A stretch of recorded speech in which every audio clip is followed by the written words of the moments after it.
I'm James Mitchell, 34 years old, and my brother used a construction-grade steel rod to shatter my son's leg in front of 30 witnesses. Before I tell you how I made sure he would never see the outside of a prison cell again, and how I took everything my parents owned, let me know where you guys are watching from in the comments. I really want to know who's sticking with me through this nightmare. It was supposed to be a celebration. That's the irony that keeps me up at night. It was my father, Robert's, 60th birthday. In our family, appearances were everything. We were in the backyard of my parents' house in Austin, Texas. It was one of those humid afternoons where the air feels heavy enough to wear. The barbecue was smoking, the beer was cold, and the entire extended family was there. Cousins, aunts, neighbors. It was the perfect picture of a successful suburban family. But underneath, it was rotting. I arrived with my son, Lucas. He's 9. He's the kind of kid who still holds the door open for strangers, the kind of kid who saves spiders instead of squishing them. He was wearing his little polo shirt, holding a wrapped gift for his grandfather. I remember looking at him and feeling the swell of pride, but also a knot of anxiety. I always felt anxious going back to my parents' house. My parents, Robert and Patricia, were holding court by the grill. "James, you made it," my dad said, barely looking up from his brisket. "Where's your brother?" "Late as always." That was the dynamic. I was the corporate litigation attorney, the one who followed the rules, the one who built a career at Henderson and Associates. But Derek? Derek was the golden child. He was 38, owned a construction company that I suspected was barely solvent, and he could do no wrong.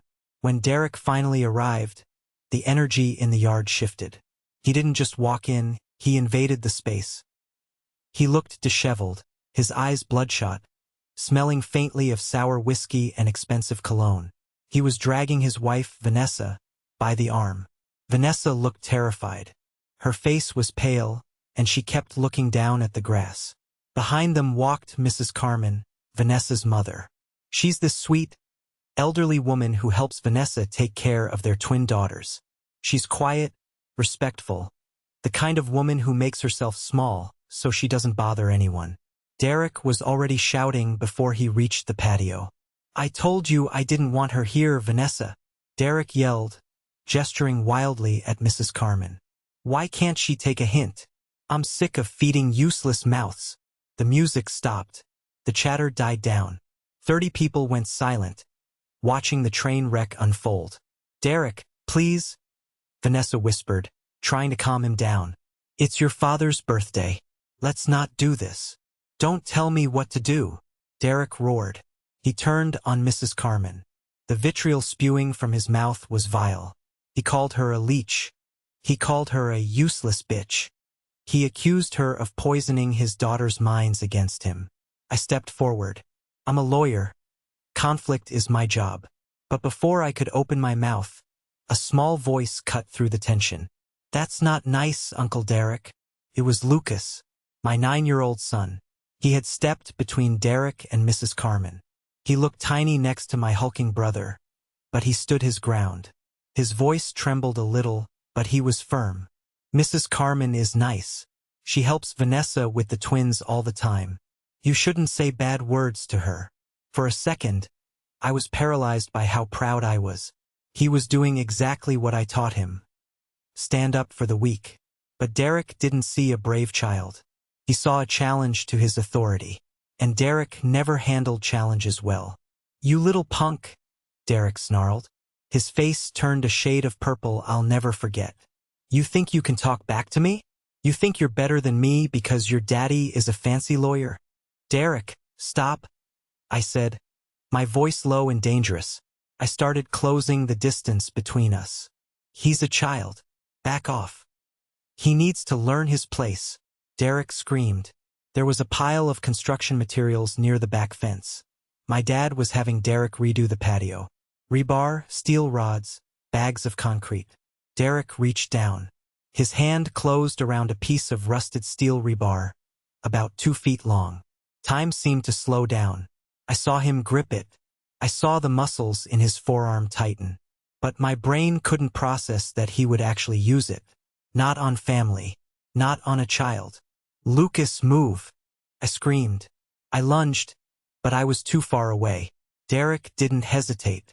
He didn't threaten. He swung. He swung that steel rod like a baseball bat with all his strength aiming low. The sound. That is what haunts me. It wasn't a thud. It was a crack. A wet, sickening snap that sounded like a tree branch breaking in a storm. But louder. Much louder. The rod connected with Lucas's right shin. Lucas didn't scream immediately. There was a second of absolute silence where he just looked confused. Then he collapsed. His leg. It was bent. It was bent at an angle that legs aren't supposed to bend.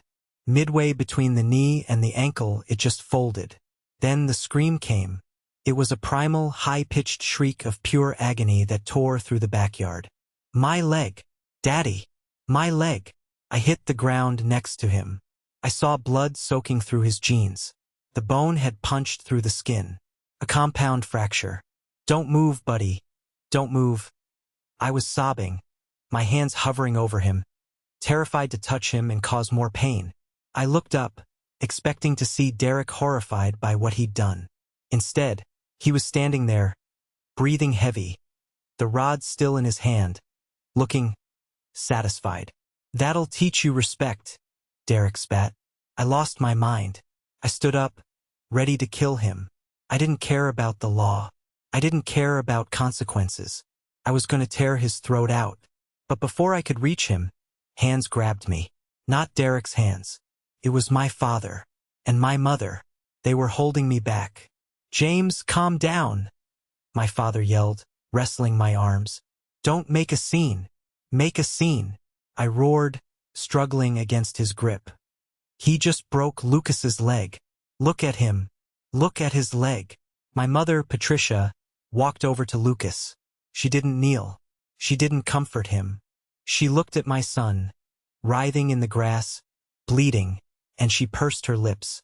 Then she looked at me and said the words that killed the son inside me and gave birth to the monster I was about to become. You've always been too soft on that boy, James, she said, her voice cold and steady. That's why he's so nosy. He needs to learn not to interfere in adult business. He deserved it. The world stopped spinning. I looked at my mother.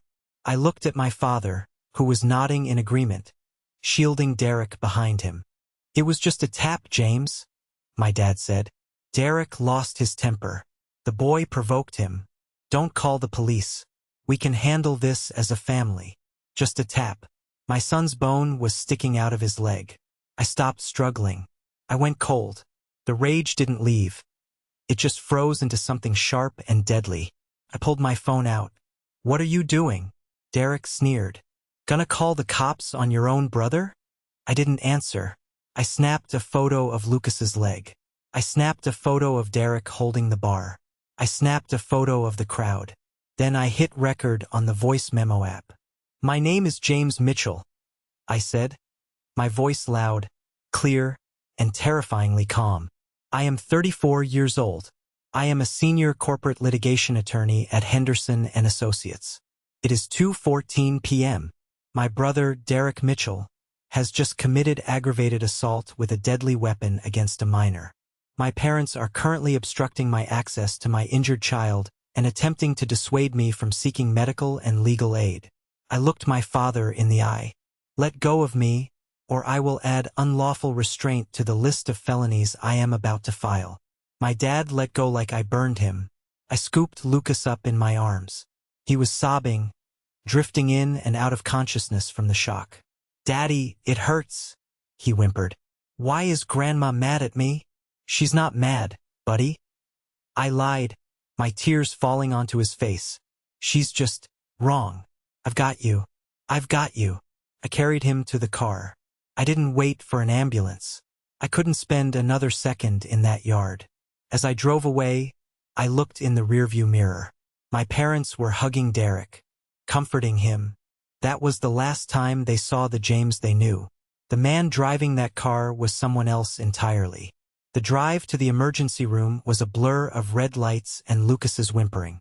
Every bump in the road made him cry out, and every cry felt like a knife twisting in my gut. I kept one hand on the steering wheel and the other reaching back, squeezing his shoulder, promising him it would be okay. But I knew it wouldn't be okay. Not for a long time. When we crashed through the ER doors, the chaos took over. Nurses swarmed us. They cut his jeans open.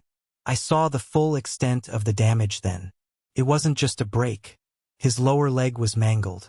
The skin was torn, the bone exposed, the bruising already turning a horrific shade of purple-black.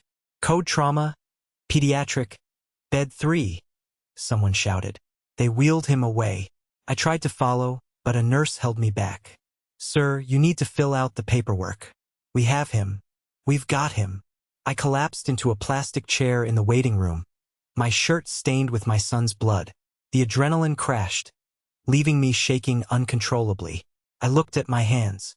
They were trembling. I sat there for 4 hours while they operated. 4 hours of hell. To keep from screaming, I forced my brain to work. I'm a lawyer. I solve problems. But this wasn't a contract dispute. This was my life. My mind drifted back. It wasn't the first time Derek had hurt someone. It wasn't even the first time he'd hurt a family member. I was 12. Derek was 16. We were playing on the second floor of our old house. I had beaten him at a video game. Stupid, right?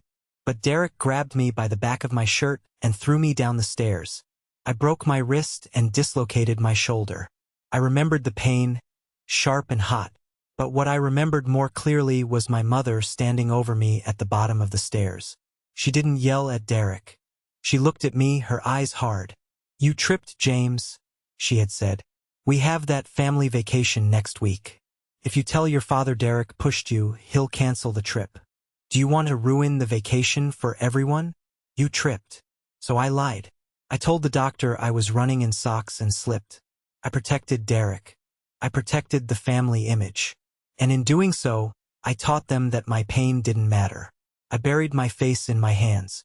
I did this, I thought. By not stopping them 20 years ago, I let them think they could get away with anything. And now Lucas is paying the price. Mr. Mitchell? I shot up. A surgeon, Dr. Chun, looked exhausted. Is he okay? I asked, my voice cracking. Dr. Chun sighed, taking off his glasses. He's stable. But Mr. Mitchell, this was a devastating injury. Both the tibia and fibula were shattered. We had to insert a titanium rod down the center of the tibia, secure it with 6 screws, and use 2 plates to stabilize the fragments. He paused, looking at his clipboard. I have to ask. The police are on their way. The nature of this injury. This wasn't a fall. The force required to cause this kind of comminuted fracture. It looks like intentional trauma from a blunt weapon wielded with significant force. It was, I said, my voice turning to steel. My brother did it. With a steel rod. Dr. Chen's expression hardened. I see. I'll make sure my report reflects that explicitly. He's going to need at least 3 more surgeries as he grows. The growth plate might be damaged. He'll need physical therapy for at least a year. There's a high chance he'll walk with a limp for the rest of his life. A limp. My 9-year-old boy. A limp for the rest of his life because he told a grown man to be nice. Do whatever you need to do, doctor, I said. I have insurance. I don't care about the cost. The initial estimate for the surgery and the first week of recovery is hovering around $200,000. Dr. Chen warned. Do it, I said. I walked into the recovery room.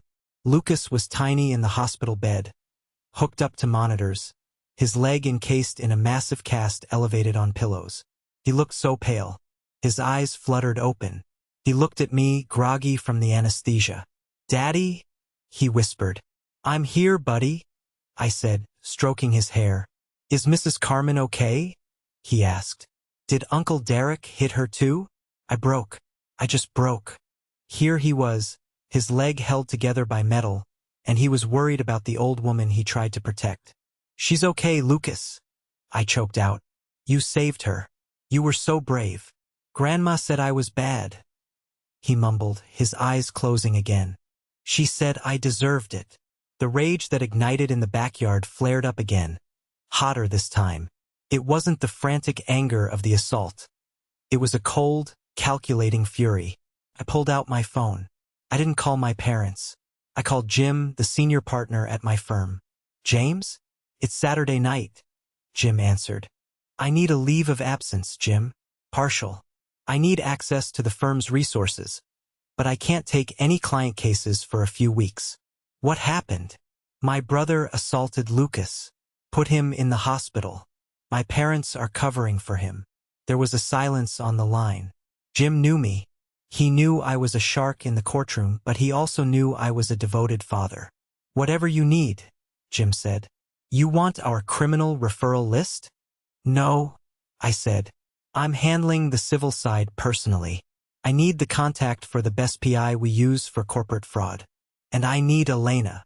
Elena was my best friend and the scariest family law attorney in Texas. I'm calling her now, Jim said. James, bury them. I intend to, I said. I hung up and dialed Elena. She answered on the first ring. I heard, she said. Jim just texted me the code red. Where are you? St. David's Hospital. I'm on my way with the paperwork for a temporary restraining order. I'm filing it against Derek, obviously. Who else? Everyone, I said. Derek, Vanessa, until I know whose side she's on. And Robert and Patricia Mitchell. Your parents? Elena asked. James, that's the nuclear option. You won't be able to undo that. I looked at Lucas sleeping, his face twitching in pain even through the morphine. I remembered my mother's face. He deserved it. They aren't my parents anymore, Elena, I said. They are co-conspirators. File it. I want them to know that the war has started. The next morning, the sun rose, but my world remained dark. I was sitting in the hospital chair, stiff and aching, watching the heart monitor beep. Lucas was still asleep. My phone started buzzing. It was my father. I stared at the screen. Dad calling. For 34 years, that name on the screen meant authority. It meant I had to answer, to explain myself, to seek approval. I let it ring. It stopped. Then it rang again. And again. I finally picked up, putting it on speaker but keeping the volume low so I wouldn't wake Lucas. I also hit the record button again. Texas is a one-party consent state. I can record any conversation I'm a part of. Where the hell are you? Robert's voice barked. No, how is Lucas? No, is he alive? I'm at the hospital, Robert, I said. I couldn't bring myself to call him Dad. You need to come home right now, he demanded. Derek is a wreck. He's worried sick about what you might do. You ran off like a lunatic yesterday. Derek is a wreck?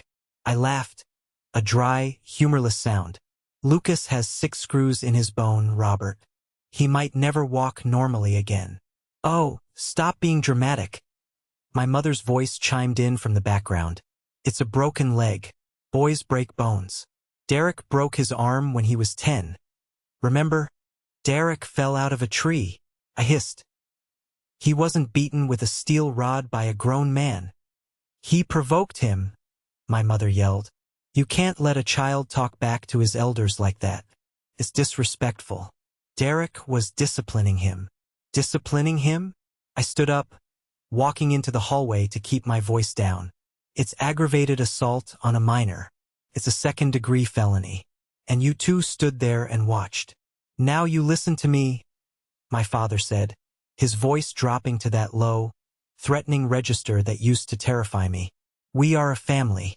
We do not air our dirty laundry.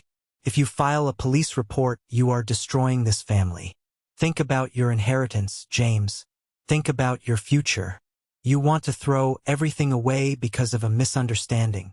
There it was. The leverage. The money. The status. They thought that's what I cared about. You think I care about your money? I asked quietly. You think I care about being part of a family that thinks crippling a 9-year-old is discipline? If you press charges, my father said, you are dead to us. We will cut you off. We will testify that Lucas attacked Derek first. We'll say the boy had a weapon. Who are they going to believe? 3 adults or 1 hysterical father? I felt a chill run down my spine. They were already plotting. They were ready to lie under oath to frame my son. Thank you, Robert, I said. You just gave me everything I needed. What? I'm recording this call. You just admitted to conspiring to commit perjury and witness tampering. You wouldn't, he stammered. Goodbye, Robert. I hung up. My hands weren't shaking anymore. 2 hours later, Elena walked in. She looked like an avenging angel in a Prada suit. She handed me a stack of papers. Temporary restraining order granted, she said. The judge was horrified by the photos. It bars Derek, Vanessa, and your parents from coming within 500 feet of Lucas or you. Did you serve them? Process server is pulling up to your parents' house right now, she smirked. My phone buzzed again. A text from Derek. You think you're smart? I know people in the PD. You're making a big mistake, little brother. Watch your back. Add that to the evidence pile, I said, showing Elena the text. Just then, Detective Martinez walked in. He was a big guy, looked like he'd seen it all. He took off his hat when he saw Lucas in the bed. Mr. Mitchell? Martinez asked. I'm Detective Martinez. I've been assigned to the case. Thank you for coming, I said. I saw the photos from the scene, Martinez said, his face grim. And I spoke to Dr. Chun. In 15 years on the force, I've seen some bad things, but a grown man doing this to a kid at a birthday party? That's a new low. My parents are claiming it was an accident, I said. Or self-defense. Martinez snorted. Self-defense against a 60-pound kid? The medical report says the angle of impact was downward. The kid was on the ground or standing significantly lower. The physics don't lie. I'm issuing a warrant for Derek Mitchell's arrest this afternoon. Good, I said. But detective, be careful. My brother has connections. Or he thinks he does. I don't care who he knows, Martinez said. He's going down for this. One more thing, I said, handing him a flash drive. This is a recording of my parents trying to coerce me into dropping the charges and threatening to lie to the police. I want them charged with obstruction of justice. Martinez raised an eyebrow. You don't pull any punches, do you? Not anymore, I said. That afternoon, while Lucas was watching cartoons, trying to distract himself from the pain, I sat with my laptop. I wasn't just going to send Derek to jail. I was going to dismantle him. I logged into the public records database. I started pulling everything on Mitchell Development Group. My brother lived like a king. He drove a massive truck, had a boat, took vacations to Cabo twice a year. But I knew his business model. He was cheap. I started looking at his recent permits. Then I looked at the lawsuits.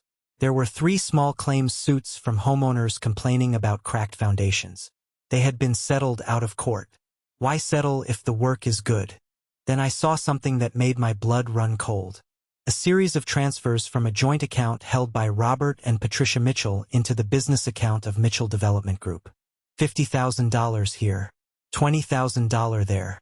Over the last 5 years, my parents had transferred nearly $400,000 to Derek. I checked their property records. Their house, the one they boasted was paid off, had a second mortgage on it taken out 3 years ago. They weren't just emotionally supporting him. They were funding him. They were bankrupting themselves to keep his failing business afloat while he played the rich tycoon. And they threatened to cut me out of the inheritance? There was no inheritance left. Derek had eaten it all. Oh, Mom and Dad, I whispered to the screen. You bet on the wrong horse. I picked up the phone and called Tom, the private investigator. Tom, I have a job for you. I need you to look into Mitchell Development Group. Specifically, I want you to find the building inspector who signed off on the Oakwood project. And I want you to talk to his undocumented workers. Find me the dirt. Consider it done, Tom said. The war had moved from the backyard to the books. And in the books, I was the master. The next week was a blur of physical therapy and late-night strategy sessions. Lucas was discharged, but our house had to be transformed. I had to install ramps. I had to carry him to the bathroom. Seeing my active, happy boy reduced to crawling or being carried ignited a fresh wave of hatred in me every single day. But while I was playing nurse, Tom, my PI, was tearing Derek's life apart. We met at a diner far away from my office. Tom slid a manila folder across the table. It's worse than you thought, James, Tom said. He looked tired. I opened the folder. It was a forensic accounting of a disaster. Derek isn't just a bad builder, Tom explained. He's a criminal. You were right about the bribes. We found a building inspector, Thomas Garza. He's been signing off on foundations that aren't up to code. Derek is using half the rebar required by law. He's mixing the concrete with too much sand to save money. I felt sick. These are people's homes. It gets better, Tom said grimly. Or worse. He's got a crew of undocumented guys. He pays them half the minimum wage in cash and threatens to call ICE if they complain. One of them, a guy named Miguel, is willing to talk. Derek owes him 3 months of back pay. And the money? I asked. How is he sustaining the lifestyle? He's running a Ponzi scheme, essentially, Tom said. He takes deposits for new projects to pay for the materials on the old projects. But the hole is getting too deep. That's why he needed your parents. I looked at the bank statements Tom had obtained. Your parents cashed out their 401ks, Tom pointed out. They took the maximum penalty hit. They poured everything into this. They think they're investing in the family empire. But the money is gone. Derek spent it on the boat, the truck, the gambling debts. Gambling. Online poker. High stakes. He's lost about $150,000 in the last 2 years. I sat back, stunned. My parents, who lectured me about saving every penny, who told me I was wasteful for buying organic groceries, had lit their entire retirement on fire to keep Derek's ego inflated. Does Vanessa know? I asked. That's the wild card, Tom said. I don't think she knows about the fraud, but she knows about the abuse. Neighbors have heard yelling. Police have been called twice for noise complaints, but no charges were ever filed. I thought of Vanessa's terrified face at the party. She wasn't an accomplice. She was a hostage. I need to talk to the building commission, I said, and the IRS, and the labor board.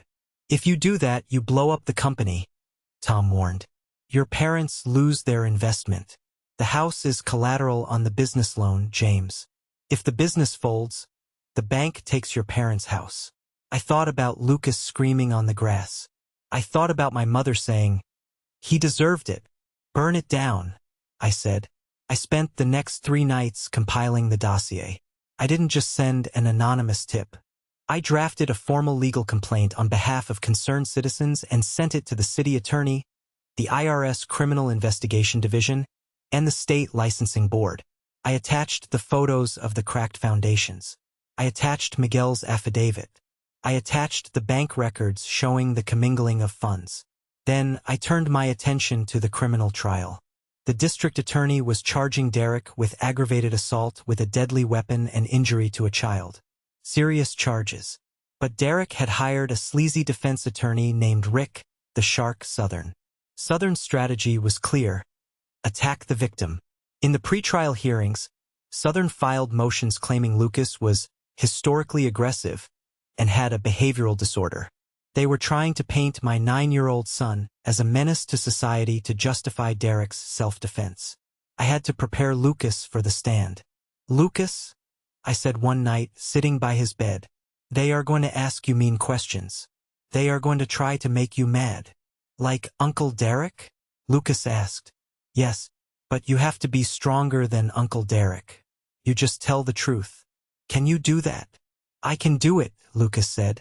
He looked older than 9. The pain had aged him. The day before the trial, I received a knock on my door. It was late, raining hard. I checked the security camera. It was a woman in a hoodie. I opened the door. It was Vanessa. She was soaking wet, shivering. She had a bruise on her cheek that she had tried to cover with makeup. James, she whispered. I can't do it anymore. Come in, I said, stepping aside. She walked into the living room, trembling.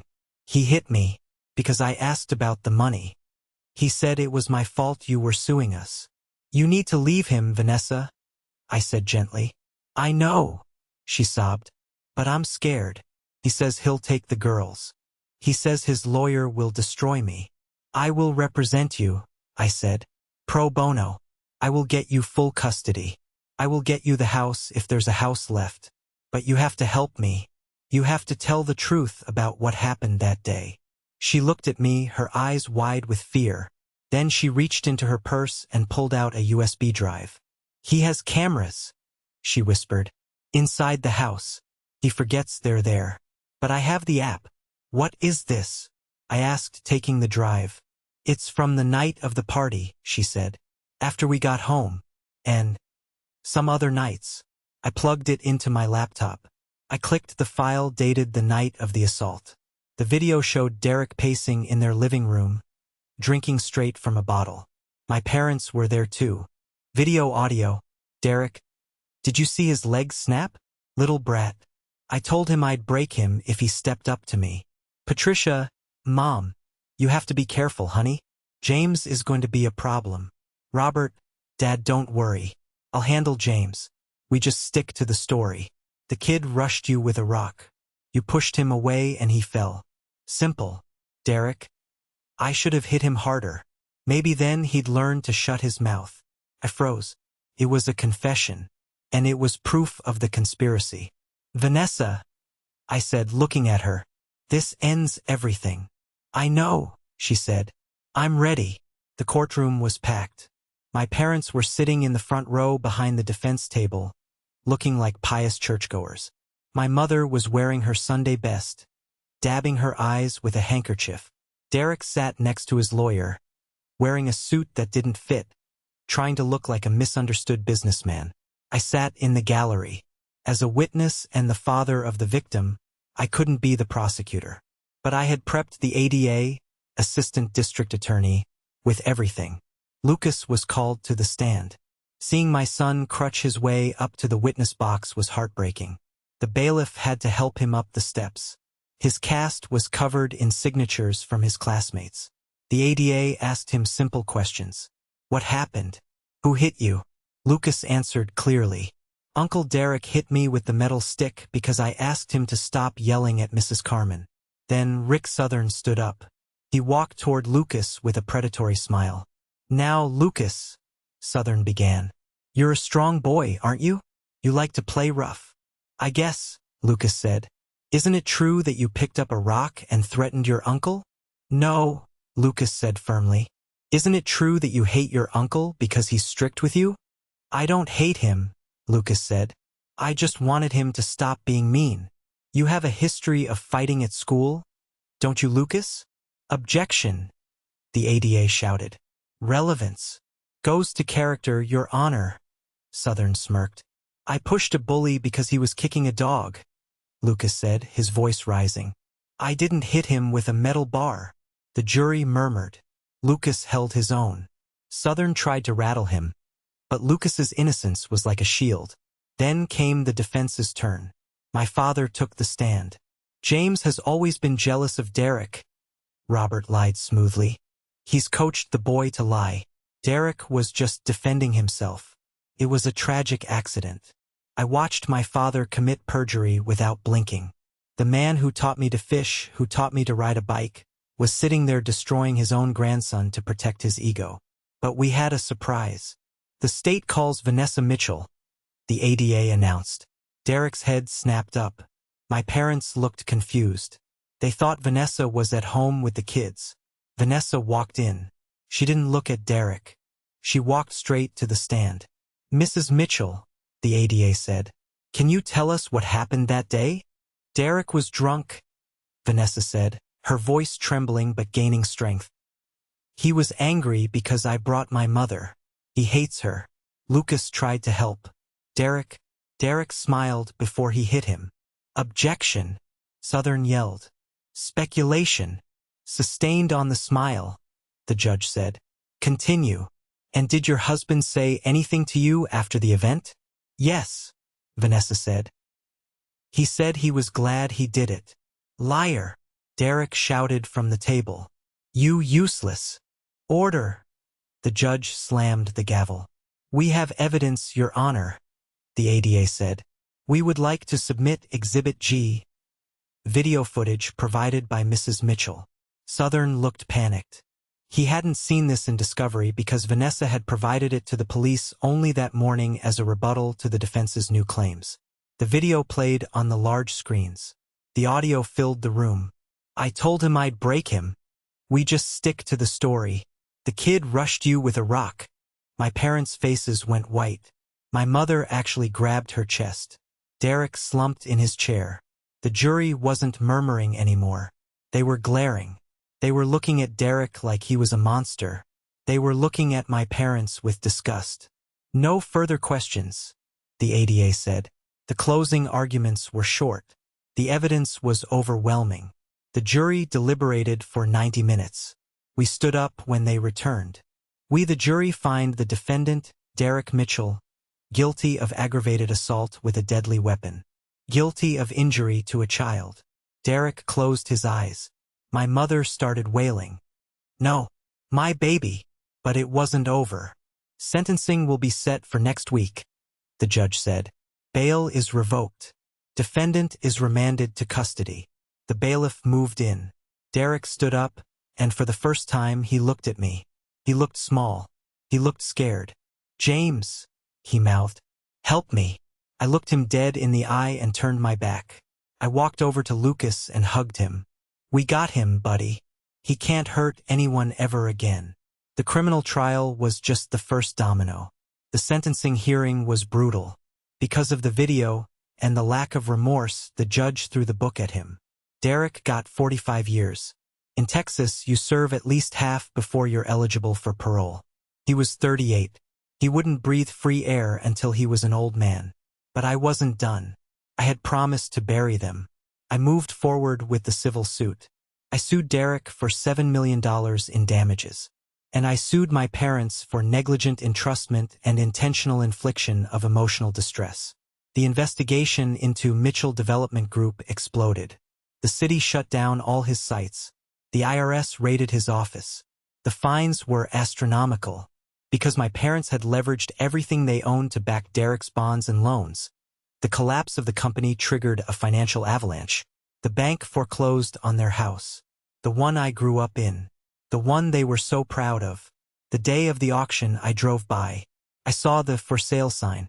I saw my father loading boxes into a rented U-Haul. He looked 20 years older. He shuffled. My mother was sitting in the passenger seat of their old sedan, staring blankly at the dashboard. They had no retirement, no home, no status. Their friends at the country club had shunned them after the news of the "he deserved it" comment came out in the trial. They were social pariahs. I pulled up in my truck. I didn't get out. I just rolled down the window. My father saw me. He stopped loading a box. He walked over slowly. "James," he said. His voice was cracked. "We have nowhere to go. The apartment complex requires a deposit we don't have. Can we stay in your guest house? Just for a few weeks?" I looked at this man who conspired to frame my son. This man who chose his golden child over decency. "Where is Derek staying?" I asked. He's in prison, James. You know that." "Exactly," I said. "You invested everything in him. You chose him. You protected him. You should go ask him for help." "He's your brother," my dad pleaded. "We are your parents." "No," I said. "My family is at home. My family is Lucas, who is learning to walk again. My family is Vanessa, who I'm helping get a degree. You're just the people who broke my son's leg and laughed about it. James, please." He was crying now. "We're old. We have nothing. You have exactly what you earned," I said. I rolled up the window. I put the truck in drive. And I drove away, leaving them standing in the driveway of a house they no longer owned, watching the son they rejected drive away into a future they would never be a part of. Time is a strange mechanic. When you are in the middle of trauma, seconds feel like hours. The sound of that steel rod hitting my son's leg played on a loop in my mind for months, stretching every moment into an eternity of guilt and rage. But once the dust settles, once you cut out the cancer that was poisoning your life, time speeds up. It becomes fluid. It becomes kind. 5 years have passed since the gavel fell, and my brother was dragged out of the courtroom in handcuffs. 5 years since I looked at my parents in that driveway and chose my son over their approval. People ask me if I regret it. They ask if I miss them.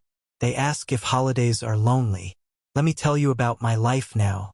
Last Saturday, I sat in the bleachers of the Austin High School stadium.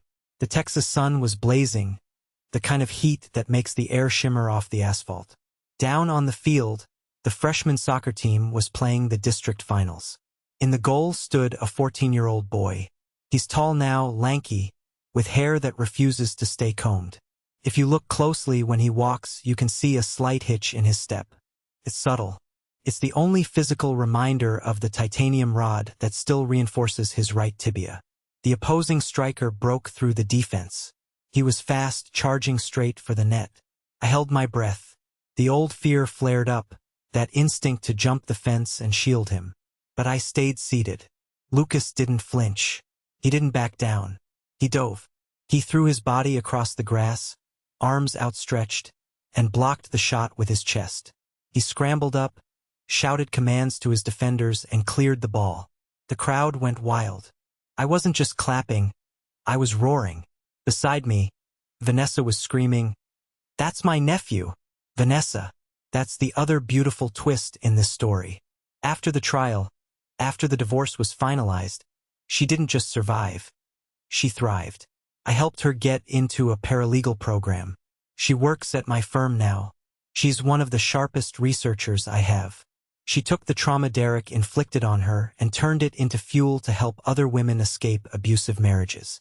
Mrs. Carmen sat next to us, holding a cooler of orange slices. She's older now, her movements slower, but her smile is constant. She lives in the guest house on my property, the same guest house my father had begged to stay in. But unlike him, she fills the space with warmth, baking cookies and teaching Lucas Spanish. We are a family. Not bound by the toxic obligation of blood, but bound by respect, by shared scars, and by genuine love. But you guys know that every light casts a shadow. And while we were living in the light, the shadows were consuming the people I left behind. I hadn't spoken to my parents in 5 years. I blocked their numbers. I returned their letters unopened. I knew through the grapevine that they were living in a rundown apartment complex on the outskirts of the city, surviving on Social Security and food stamps. Then, 3 weeks ago, the phone rang. It was a number I didn't recognize. It was the warden from the Huntsville unit. "Mr. Mitchell?" The voice was dry, bureaucratic. "I'm calling regarding inmate number 023489. Derek Mitchell." My stomach tightened, not with fear, but with a sudden, cold anticipation. "I'm listening." "There was an incident in the yard this morning," the warden said. "An altercation over a gambling debt. Your brother sustained a severe cranial trauma. He was transported to the infirmary, but he succumbed to his injuries at 9:42 hours. Dead. Derek was dead. I waited for the grief. I waited for the tears. I waited for that brotherly bond to pull at my heartstrings. But there was nothing, just a vast, quiet sense of relief. The boogeyman was gone. The monster who shattered my son's leg and laughed about it was gone. "Are you there, sir?" the warden asked. "I'm here," I said. "What happens now?" "We contacted his parents listed on file," the warden continued. "But they claimed they didn't have the funds to claim the body. They listed you as the next of kin for financial responsibility." Of course they did. Even in death, Derek was a financial black hole, and my parents were broke. "I'll handle the cremation," I said. "No service. Just the cremation." I drove to the funeral home 3 days later to sign the paperwork. I didn't tell Lucas. He didn't need to know. He was studying for a history exam, and that was more important than the death of a man who tried to cripple him.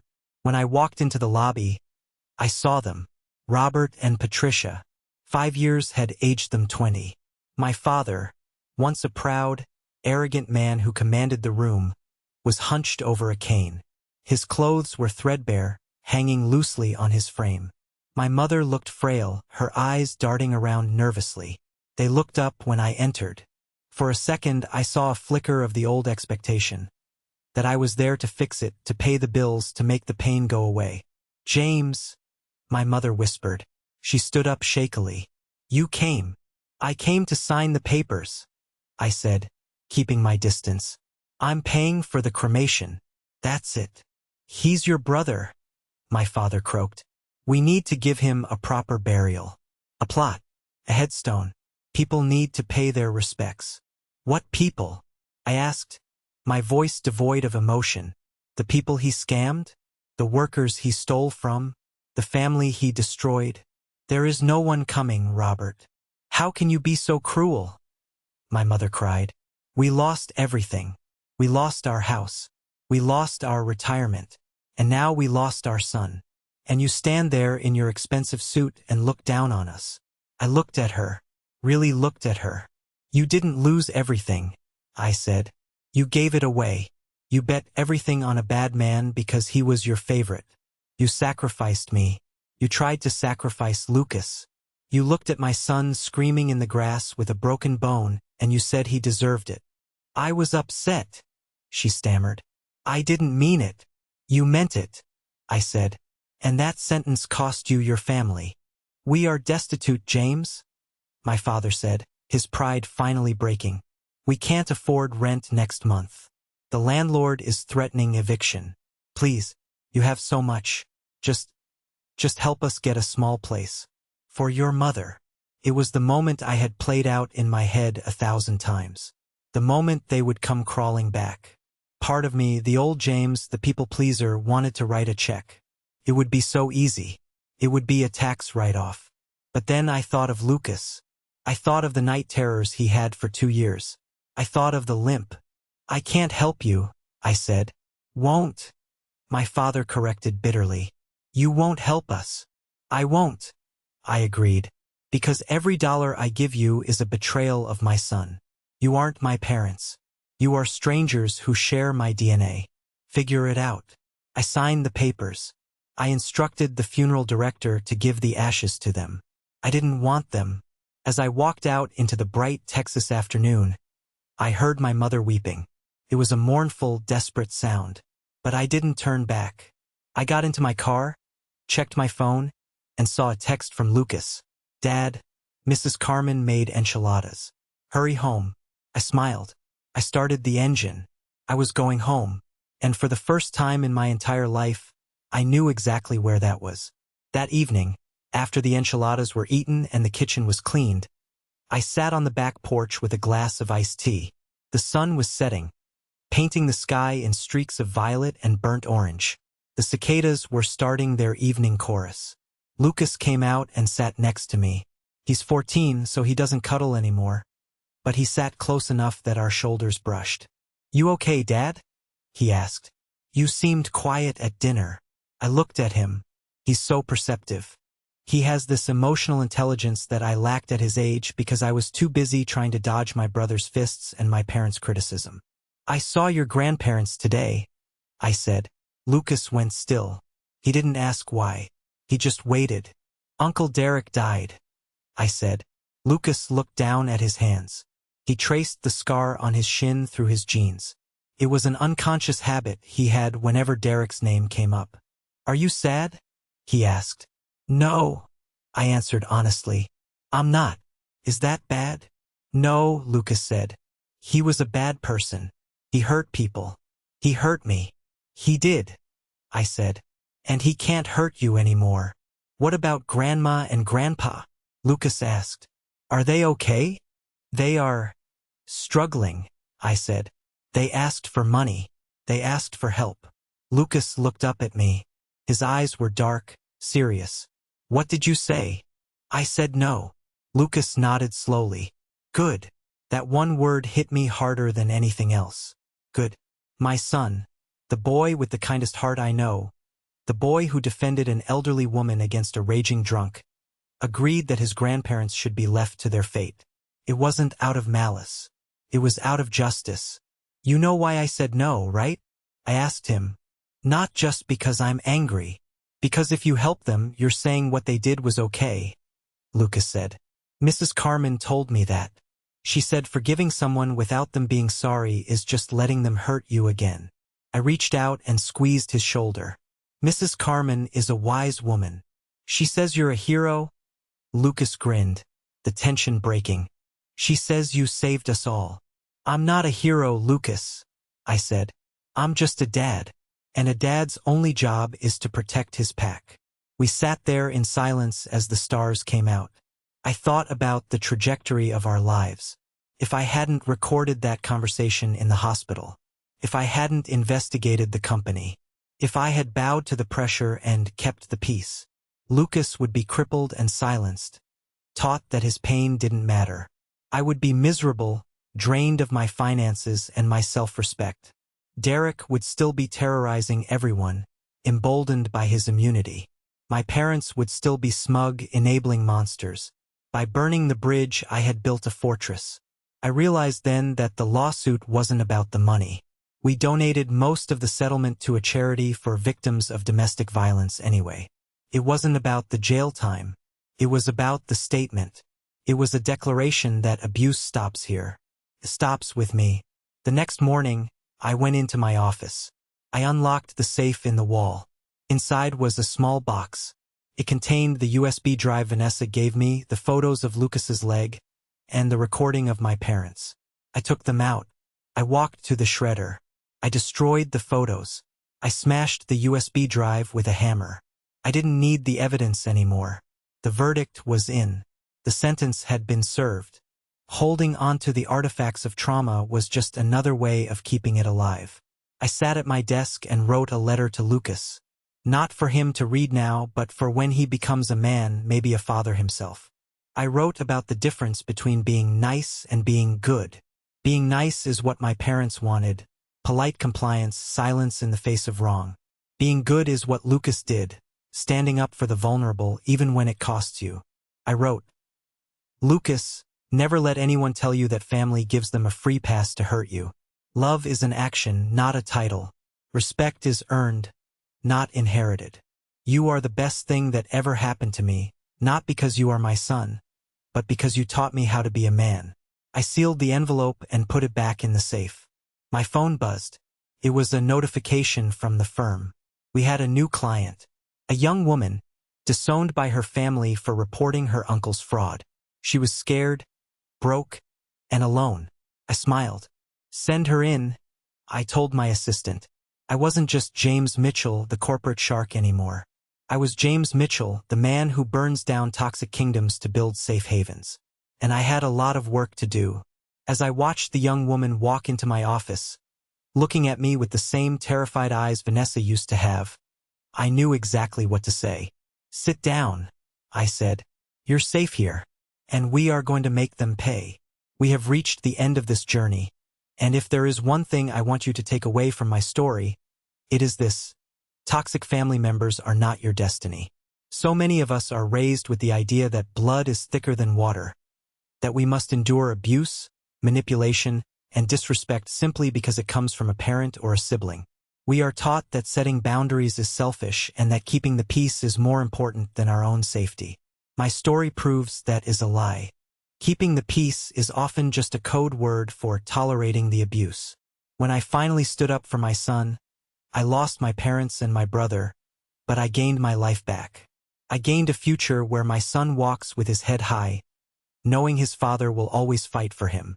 I gained a home filled with genuine love, not performative obligation. Justice isn't always about a court verdict. Sometimes, justice is simply removing yourself from the equation. It's refusing to be the fuel for someone else's fire. It's understanding that you have the right to choose your family. I want to hear from you guys now. This was a heavy story, but I hope it was a liberating one. What is the one lesson from this story that hit you the hardest? Do you think I was right to refuse my parents' help at the end? Or, if this story resonated with you and you're glad justice was served, just comment the word good below. Let me see how many of you are standing with Lucas and me. Your interaction helps this channel grow, but more importantly, it helps spread the message that abuse should never be tolerated, no matter who it comes from. Thanks for listening. Stay strong, protect your pack, and never be afraid to burn a bridge that leads to nowhere.